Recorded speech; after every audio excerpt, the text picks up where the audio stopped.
Dad Mod's Media Machine presents the Brews with the Dudes podcast.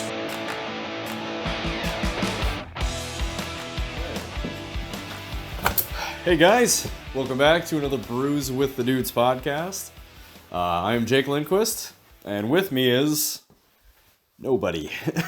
So, what we got going on tonight, I just wanted to make sure we don't, lose a week. So, doing a little solo thing here tonight. So, Donnie finally got the plague. As far as I know, I haven't yet, though I've, had a few sniffles here and there, which, I mean, I know it sounds like that's, reducing the severity of it. I mean, implying reduced severity. I don't know what the best way to word this is, but not everybody, it's the plague for. So, who knows? I've been around him, clearly, plenty, but everything seems all right. Anyway, so Donnie's fine. He caught it. He felt like shit for a day. Had some kind of tapering off symptoms for a few days afterwards, but he's doing just fine. He's back at work, but just in terms of contagious window and all that kind of stuff, we're just trying to play it safe. Because as he likes to put it, I'm a guidance counselor, which is such a shitty way to put that. Nothing against guidance counselors. You guys are fucking awesome, but he seems to like to minimize that. Jackass. But yeah, so I mean, I'm just not trying to get my team, my employees sick. So, or my kids for that matter. I mean, okay, so that's a tangent that I'm inevitably going to go on here because it's really relevant. I don't know, I mean, how many of you that listen have little kids, but it is a fucking nightmare right now if you've got little kids and there's the whole COVID thing, especially if you've got two working parents. So if you got a kid who's in preschool's up, especially up until the most recent update from the CDC. So the CDC made some kind of rule changes, and then so did DHS.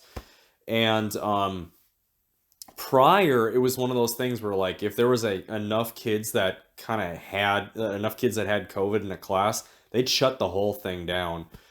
So you'd be shit out of luck just out of the blue for 4 days with, 4 or 5 days with just no preschool, no daycare. I even think regular school was kind of like this too. And I mean, what that means is then these two parents are having to scramble and figure out who's watching the kid and, juggling if you're trying to work from home and that kind of thing. It's a huge pain in the ass. It's incredibly frustrating. So we've been kind of dealing with that because there's just been this surge in COVID around here. So we've had all these closures and stuff, and even despite them changing some of the rules, if your kid has any symptoms, they send them home. And then you've got to go through the testing process, which anybody who's tried to put a Q-tip up a toddler's nose knows how incredibly frustrating and a battle that is.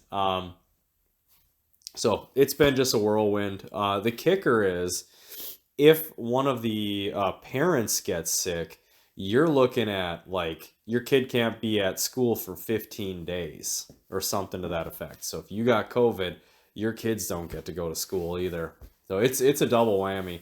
And I'm just thankful that we've managed to navigate this whole thing without having it yet. But it's coming. I mean, it is the surge, as they say around here.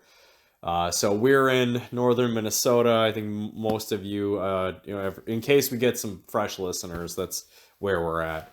And very much winter up here means everybody's indoors, which means there's much more spread. So it's kind of like the hot zone right now. So anyway, supposedly we're passing the peak.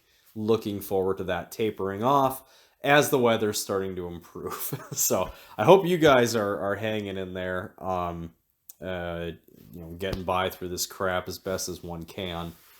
But yeah, so here I am flying solo then because of that. So, so I mean, as far as updates go with the builds and stuff, Donnie's just doing a couple little things. Actually releasing a video here, very similar, kind of I just threw together a video to kind of explain what we got going on with the projects.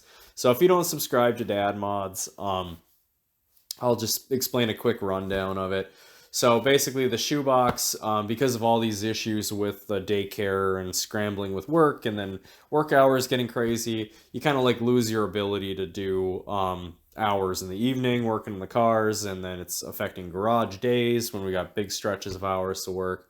So it's basically I haven't made a lot of progress. So I got those awesome control arms from Cody, and outside of getting them painted, I haven't been able to do much except today. So I just got the passenger side in and replaced the upper control arm and got that greased. So next step is the shockwaves go in, and I'm going to be trying to do that here tomorrow. Now that the kids are back at school, and I'm going to take a little bit of time from work, I think, and do that. So, well, technically that'll be today.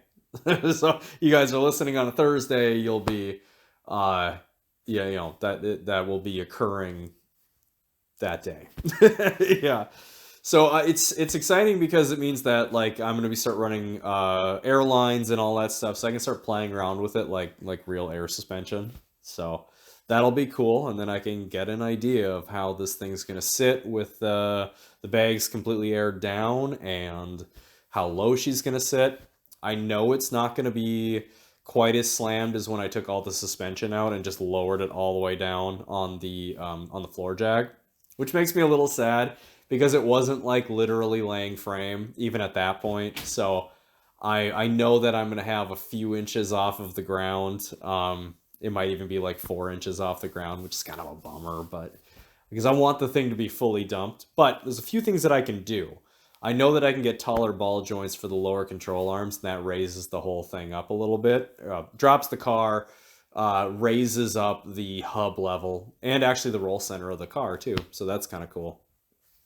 But so I've got a little bit of room, a few more things I can play around with to get the front lower if I want. But I mean, really, I want the car to handle as well as possible. That's kind of my dream for the car, is not necessarily to track the thing in the way that I would track like a purpose-built race car. I'm not going that all out, but it would be cool to go through some twisty roads and feel like the car is compatible with it, and it's not like terrifying. So that's the plan. I mean, I'm gonna just play around with it. I'm gonna try and get like the right ride height figured out. So I've got decent ground clearance and it handles optimally, but still able to air down and get a couple more inches of drop out of it. And then as far as the rear end goes, I haven't decided what I'm going to do, but I'm going to try and get the rear end down as far as I can. So we'll see how that goes. But as far as getting things done here as soon as possible, yes, I'm drinking White Claw. I don't care about your judgments.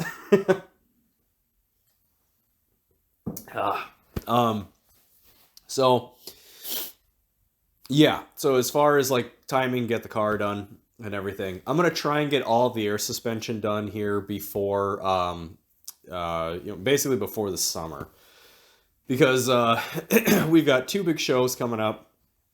Well, I shouldn't say coming up. We've got Motorhead Madness, and that's going to be in the tail end of March.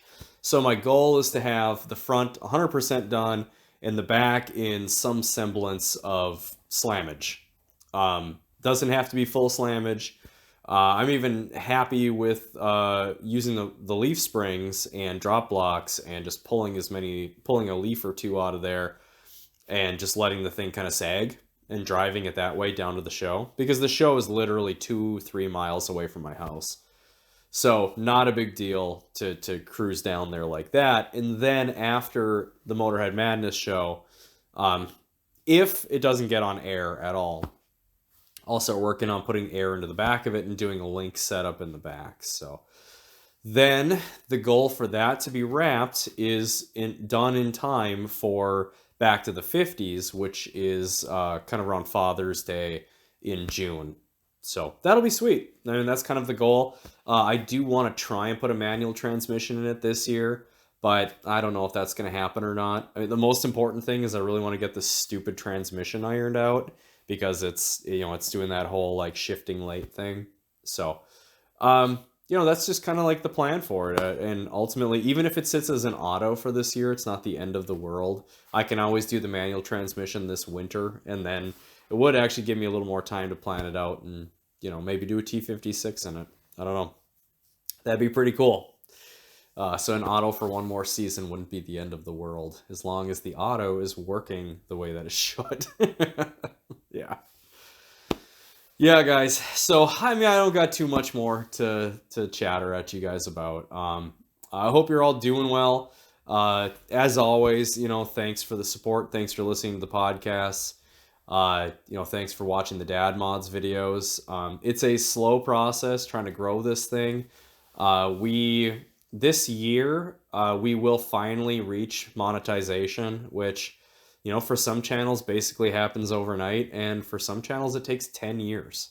It's you never kind of know how it's going to work. Some people, they just hit a viral video and they produce enough content that viral video just times and works really well for them. And others, it is a long process to get seen. Especially with the car thing, there are just so many content creators out there. And even though we're working as hard as we can to try and produce something that's really good quality, we want it to look like something you'd see on cable TV, or as close to it as possible. We want it to feel as close to Roadkill or Motor Trend as we can, because that's kind of them and Mighty Car Mods are really kind of our inspiration. So we're working our asses off to try and do that. And unfortunately, I think we don't put out as much content. We are also one of a million different car channels. And I think, especially these days, everyone's got a channel and a lot of them are crap and they don't put any effort in. So they assume most car channels are crap. So it's hard to break out. It's really hard to break out. Every once in a while, you get the Vice Grip Garages, and you get the, Boosted Boys, B is for Build, like those typical bigger channels. Every once in a while, you get those, but it's very hard to break out amongst the sea of all the other ones. So we're trying, but thanks you guys for watching and tuning in. We're at the lowish 800s right now. You need 1,000. Our like watch time is fantastic. We've for months been past the they have an expectation of a certain amount of hours in 365 days that you have to meet, and our channel's been past that for I think this entire year already. As in, like, I'm pretty sure in January we reached that expectation, and now we're way beyond it. We just don't have the subs to back it up. So if you know anybody, you want to share any of our Dad Mods videos, we appreciate that. If you can get anybody else to subscribe, that'd get us that much closer to the monetization, which would be wonderful, because then we're looking at generating a tiny bit of revenue from the show, and that'll help work on projects, and then we can do more things. We can do more specialized content too. If you guys have a request and you want something specific on the shoebox or on the E30, we're able to do that. I mean, Christ, I've got that. I've got motorcycles. You got something you want to see done on a motorcycle that we happen to have, just let us know. And it's easier to just pull money out of our butts if we already have something that's helping to kind of cover some of the overhead. So anyway, yeah, so thank you. That's kind of where things are at with the channel. So I think we're going to wrap it up now, and hopefully here for the next week, we'll have a podcast figured out. I think we're going to try and do remote podcasts for a little while, because the irony is that now COVID is probably going through Donnie's house, so we can't bring anybody into his residence, which is where our new podcasting studio is. So fitting. So we're probably going to look at having to do Zoom podcasts, which actually can be a lot of fun. So look for that. We should have one out next Thursday, Zoom podcast style. So otherwise, maybe I'll throw it over to Donnie and I'll make him try to talk out of his ass for 15 minutes. I don't know. We'll figure it out. Anyways, thanks guys for listening to another Brews with the Dude podcast. We'll see you next week.